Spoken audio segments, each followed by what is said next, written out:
दोस्तों, आप सभी का पुनः मेरे YouTube चैनल में बहुत बहुत स्वागत है।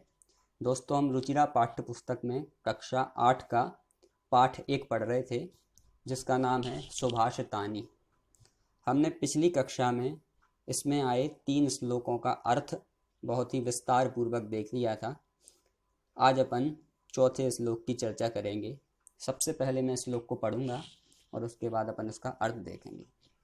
ध्यान से देखना एक एक शब्दों को।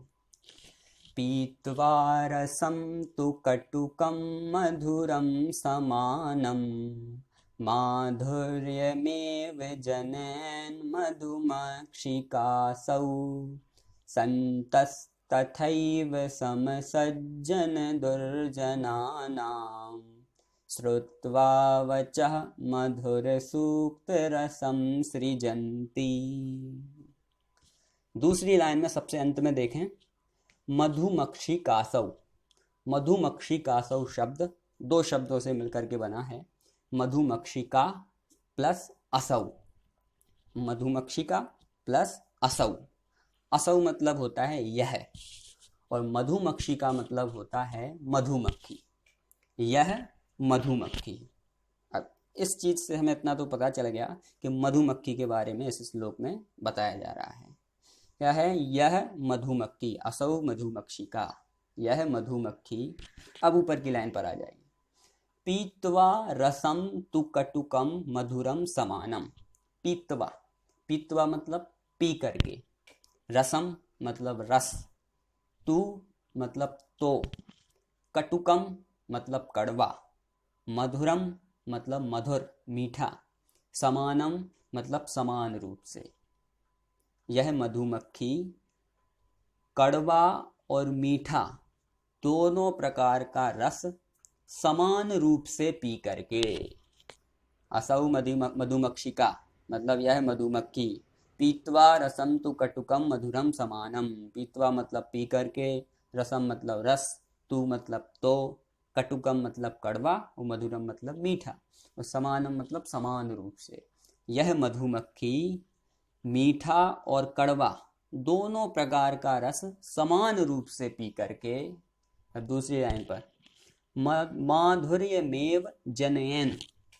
माधुर्यमेव जनयन्। माधुर्यमेव, माधुर्यम प्लस एव 2 शब्दों से मिलकर के बना है। माधुर्यम मतलब मीठा और एव मतलब होता है ही, और जनयन, जनयन मतलब जन्म देती है या उत्पन्न करती है। मीठा ही उत्पन्न करती है। क्या मीठा ही उत्पन्न करती है? रस। यह मधुमक्खी कड़वा और मीठा दोनों प्रकार का रस समान रूप से पी करके मीठे रस का ही जन्म करती है, मीठे रस को ही उत्पन्न करती है। यह मधुमक्खी के बारे में बता दिया। अब इसका सिद्धांत क्या है वो नीचे की लाइन में देखते हैं। संतस तथैव समसज्जन दुर्जनानाम। संतस तथैव, इसको जब अपन अलग अलग करेंगे तो निकलेगा संतः प्लस तथैव। संतः मतलब होता है संत, धर्मात्मा व्यक्ति। तथैव मतलब होता है उसी प्रकार। जिस प्रकार हमने ऊपर की लाइन में पढ़ा कि मधुमक्खी होती है वो मीठा और कड़वा दोनों प्रकार के रस को पीती है, लेकिन मीठे ही रस को जन्म देती है। तो संतस तथैव, वैसे ही संत लोग होते हैं। संतः तथैव, संतः मतलब संत लोग, तथैव मतलब वैसे ही। संत लोग भी वैसे ही होते हैं, धर्मात्मा लोग भी वैसे ही होते हैं। कैसे होते हैं? सम सज्जन दुर्जनानाम। सम, सम मतलब समान रूप से। सज्जन, सज्जन मतलब कौन होता है? अच्छे व्यक्ति। दुर्जनानाम, दुर्जन, दुर्जन मतलब क्या होता है? बुरे व्यक्ति। तो सज्जन व्यक्ति और बुरे व्यक्ति। और सबसे अंत में अंतिम लाइन में लिखा है श्रुत्वा वचः। श्रुत्वा मतलब होता है सुन करके, और वचः मतलब होता है वचन। वैसे ही संत, सज्जन और दुर्जन व्यक्तियों के समान रूप से वचनों को सुन करके मधुर सूक्त रसम सृजंती। मधुर सूक्त, मधुर सूक्त मतलब मीठे वचन, रसम, रसम मतलब रस, मीठे वचन रूपी रस सृजंती, सृजंती मतलब उत्पन्न करते हैं। वैसे ही संत सज्जन व्यक्ति और दुर्जन व्यक्ति दोनों के वचनों को सुनकर के मीठे वचन रूपी रस को ही जन्म देते हैं। इस प्रकार से इसका अर्थ है। एक बार पुनः देख लेते हैं अपन। पीत्वा रसम तु कटुकम मधुरम समानम। पीत्वा मतलब पी करके, रसम मतलब रस, तु मतलब तो, कटुकम मतलब कड़वा और मधुरम मतलब मीठा और समानम मतलब समान। कड़वा और मीठा दोनों प्रकार का समान रस पी करके, कौन पीता है इस दोनों प्रकार का समान रस? तो दूसरी लाइन में अपन ने अंत में देखा था मधुमक्षिकासौ, मतलब यह मधुमक्खी, यह मधुमक्खी कड़वा और मीठा दोनों प्रकार का रस समान रूप से पी करके क्या करती है? माधुर्यमेव जनयन। माधुर्यमेव, माधुर्यम प्लस एव, माधुर्यम मतलब होता है मीठा, एव मतलब ही, और जनयन, जनयन मतलब जन्म देती है, उत्पन्न करती है। मीठे ही रस को जन्म देती है, मीठे ही रस को उत्पन्न करती है। वैसे ही कौन होते हैं? संतस तथैव, वैसे ही संत होते हैं। तथैव मतलब वैसे ही, संतः मतलब संत लोग, अच्छे व्यक्ति, धर्मात्मा व्यक्ति। तो वैसे ही धर्मात्मा व्यक्ति होते हैं। कैसे? सम सज्जन दुर्जनानाम, सम मतलब समान, सज्जन मतलब अच्छे व्यक्ति, और दुर्जन मतलब बुरे व्यक्ति। अच्छे व्यक्ति और बुरे व्यक्ति वचः श्रुत्वा, वचः मतलब वचन और श्रुत्वा मतलब सुनते हैं। वैसे ही संत व्यक्ति सज्जन व्यक्ति और दुर्जन व्यक्ति के समान रूप से वचनों को सुन करके मधुर सूक्त रसम सृजंती, मीठे वचन रूपी रस को ही उत्पन्न करते हैं। इस प्रकार से पूरे श्लोक का अर्थ हुआ। कुल मिला के इस श्लोक में यह कहा गया है कि मधुमक्षिका मतलब मधुमक्खी के स्वभाव को बताया गया है कि मधुमक्खी मीठे और कड़वे दोनों प्रकार के रस को पीती है, लेकिन जब वो जन्म देती है तो किसको जन्म देती है? मीठे रस को ही जन्म देती है। मीठा रस मतलब शहद, शहद को ही जन्म देती है। वैसे ही सज्जन व्यक्ति होते हैं, धर्मात्मा व्यक्ति होते हैं, कि जो सज्जनों के और दुर्जनों के दोनों प्रकार के व्यक्तियों के समान रूप से वचनों को सुनते हैं। लेकिन जब सज्जन बोलते हैं तो ऐसा नहीं दुर्जन व्यक्ति से बुरे बोलते हों और सज्जन व्यक्ति से अच्छा बोलते हों, ऐसा नहीं है। सज्जन संत व्यक्ति तो, धर्मात्मा व्यक्ति तो सज्जन और दुर्जनों को दोनों को ही मधुर वाणी में ही बोलते हैं, मीठे वाणी में ही बोलते हैं। इस प्रकार से इसका अर्थ जानना। एक बार अपन पुनः पढ़ते हैं और उसके बाद अगले श्लोक की चर्चा करेंगे।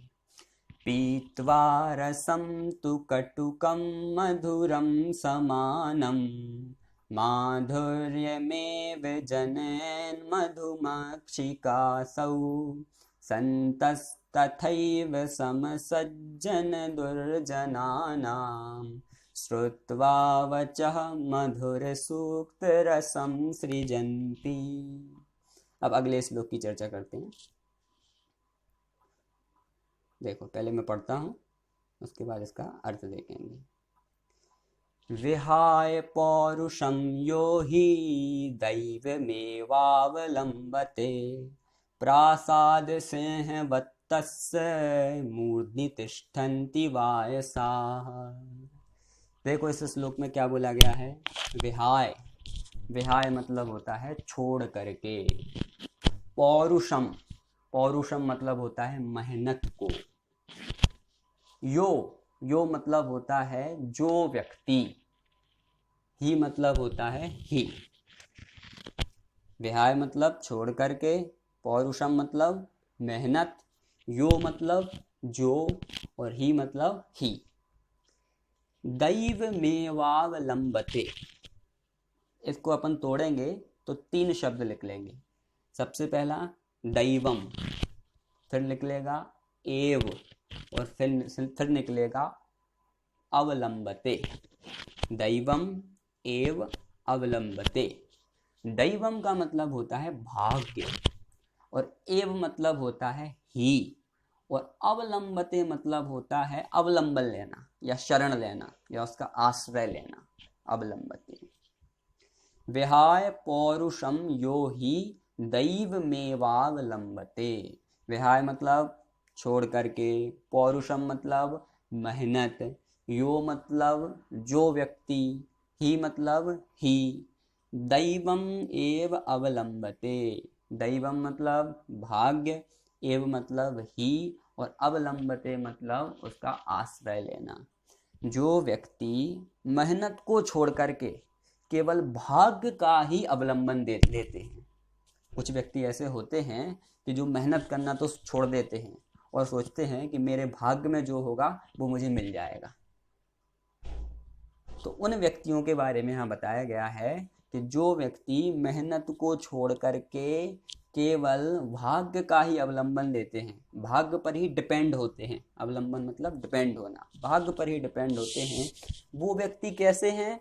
तो नीचे की लाइन में उदाहरण दिया है कि प्रासाद सिंहवत, वे व्यक्ति प्रासाद सिंहवत हैं। प्रासाद सिंहवत मतलब, प्रासाद मतलब होता है महल, और सिंह, सिंह मतलब होता है शेर, और वत मतलब होता है तरह। वे व्यक्ति महल में बने हुए पत्थर के शेर की तरह हैं। जैसे महल में महल के मालिक पत्थर का कोई एक शेर बना लेते हैं, बहुत सारे शेर पत्थरों के बना लेते हैं अपने गेट के सामने, गेट के अगल बगल में।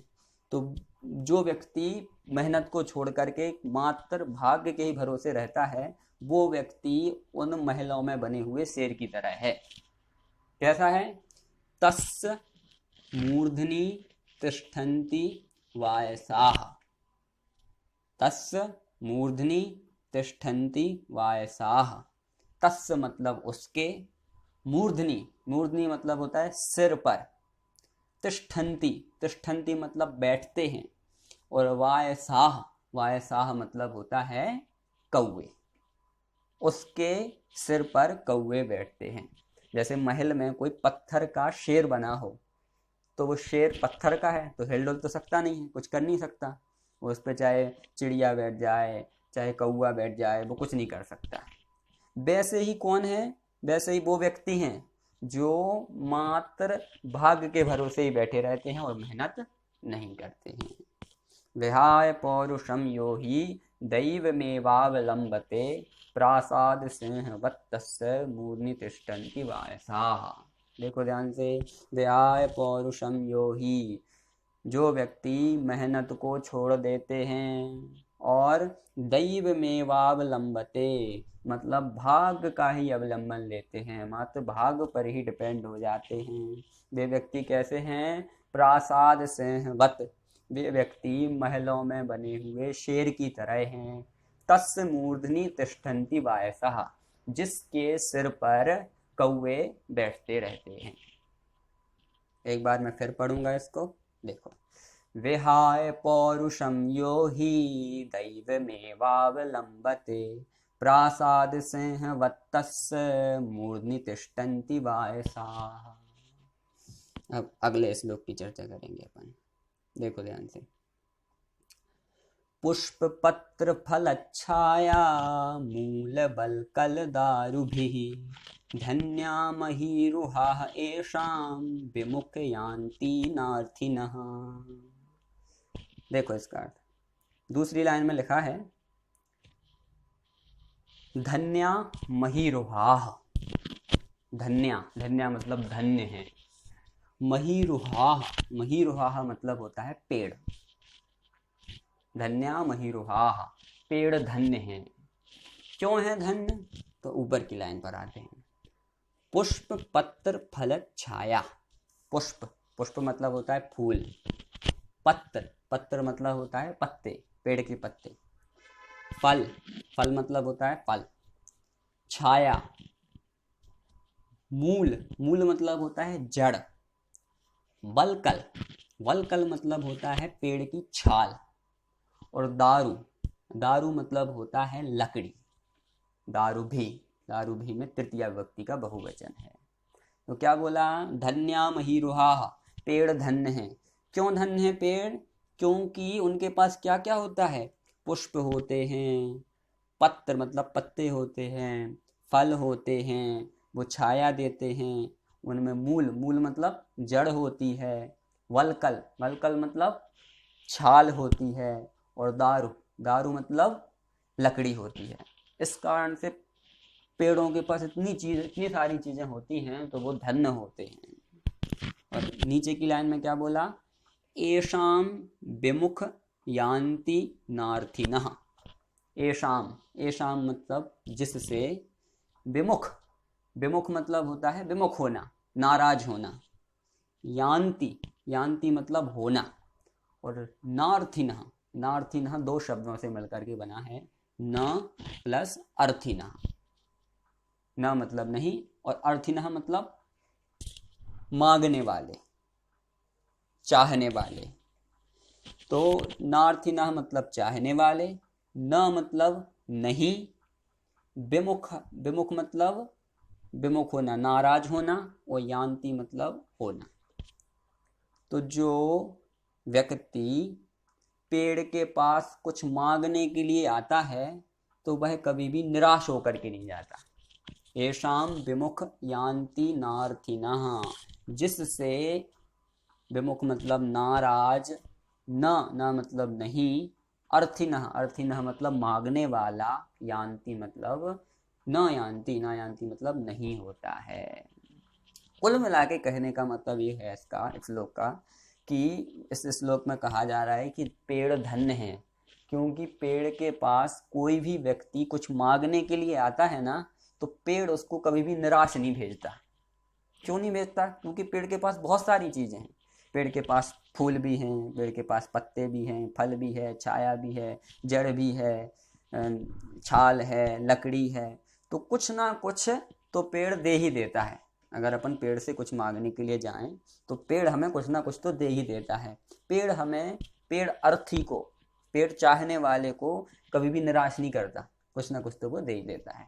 मान लो अगर सीजन में आम का सीजन नहीं है और आम का पेड़ लगा है तो वो फल तो दे नहीं सकता, तो वो डाली दे देता है, या फिर पत्ते हों तो पत्ते दे देता है, या फिर ये कुछ भी ना हो तो लकड़ी दे देता है, लकड़ी भी ना हो तो नीचे की जो जड़ें हैं वो जड़ दे देता है, मूल मूल मतलब जड़। तो कुछ ना कुछ तो पेड़ दे ही देता है। इस कारण से पेड़ धन्य है कि वो कभी किसी को निराश नहीं करता, कभी किसी को विमुख नहीं करता। एक बार पुनः पढ़ेंगे अपन इस श्लोक को। पुष्प पत्र फल छाया मूल बल कल दारुभिः धन्या महीरुहा येषां विमुख यान्ति नार्थिनः। नार्थिनः, ना अर्थिनः, न मतलब नहीं होते और अर्थिनः मतलब चाहने वाले। विमुखः, विमुख विमुख मतलब निराश, निराश नहीं होते हैं। क्यों? क्योंकि पेड़ उन्हें कुछ ना कुछ दे ही देता है। अब अगले श्लोक को पढ़ेंगे अपन। चिंतनीया हि विपदाम आदावेव प्रतिक्रियाः न कूप खननम युक्तम प्रदीप्ते वह्निना गृहे। देखो, चिंतनीया, चिंतनीया मतलब सोचना चाहिए, चिंतनीया सोचना चाहिए। विपदाम, विपदाम मतलब विपत्ति में, विपदा में। आदावेव, आदावेव शब्द दो शब्दों से मिलकर बना है, आदाव प्लस एव। आदाव मतलब होता है आदि में, प्रारंभ में, और एव मतलब होता है ही। प्रतिक्रिया, प्रतिक्रिया मतलब होता है समाधान, किसी भी समस्या का सॉल्यूशन। प्रतिक्रिया का मतलब होता है सॉल्यूशन। चिंतनीया ही विपदाम, चिंतनीया मतलब सोचना चाहिए, विपदाम मतलब विपत्ति, आदावेव मतलब आने से पहले ही, प्रतिक्रिया, प्रतिक्रिया मतलब समाधान, मतलब विपत्ति आने से पहले ही उसका समाधान सोच लेना चाहिए। अगर हमारे पे कोई विपत्ति आने वाली है और हमें आभास आ गया, आभास हो गया कि हम पे विपत्ति आ सकती है, तो आभास आते ही हमें उसका समाधान खोज लेना चाहिए। चिंतनीया ही विपदाम आदावेव प्रतिक्रिया। चिंतनीया मतलब सोचना चाहिए, विपदाम मतलब विपदा के, आदावेव मतलब पहले ही, आदि में ही, प्रारंभ में ही, प्रतिक्रिया, प्रतिक्रिया मतलब सॉल्यूशन, कि हम विपदा अगर आ गई तो हम उसके निवारण में क्या करेंगे, वो अपन को पहले से ही सोच लेना। तो विपदा आने से पहले ही हमें उसका समाधान खोज लेना चाहिए। क्यों? क्योंकि न कूप खननम युक्तम प्रदीप्ते वह्निना गृहे।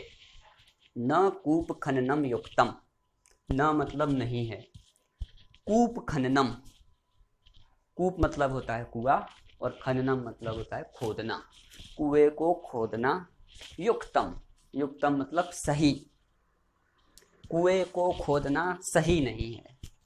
कब खोदना सही नहीं है? प्रदीप्ते वह्निना गृहे, गृहे मतलब घर में, वह्निना मतलब अग्नि के द्वारा, वह्नि मतलब होता है अग्नि, अग्नि के द्वारा, प्रदीप्ते मतलब जल रहा हो, घर जब अग्नि के द्वारा जल रहा हो उस समय पर न कूप खननम युक्तम, कुएं को खोदना सही नहीं है। क्योंकि जब तक कुआं अपन खोदेंगे और आग लगी हुई है तो कुएं को खोदने में तो 2-3 दिन लगेंगे, जब तक पूरा घर ही जल जाएगा। इस कारण से जब आग लगी हो उसी समय उसका समाधान खोजना सही नहीं है, उसके पहले ही उसका समाधान खोज लेना चाहिए। तो चिंतनीय ही विपदाम आदावेव प्रतिक्रिया, मतलब विपदा आने के पहले ही, विपत्ति आने के पहले ही हमें उसका समाधान खोज लेना चाहिए।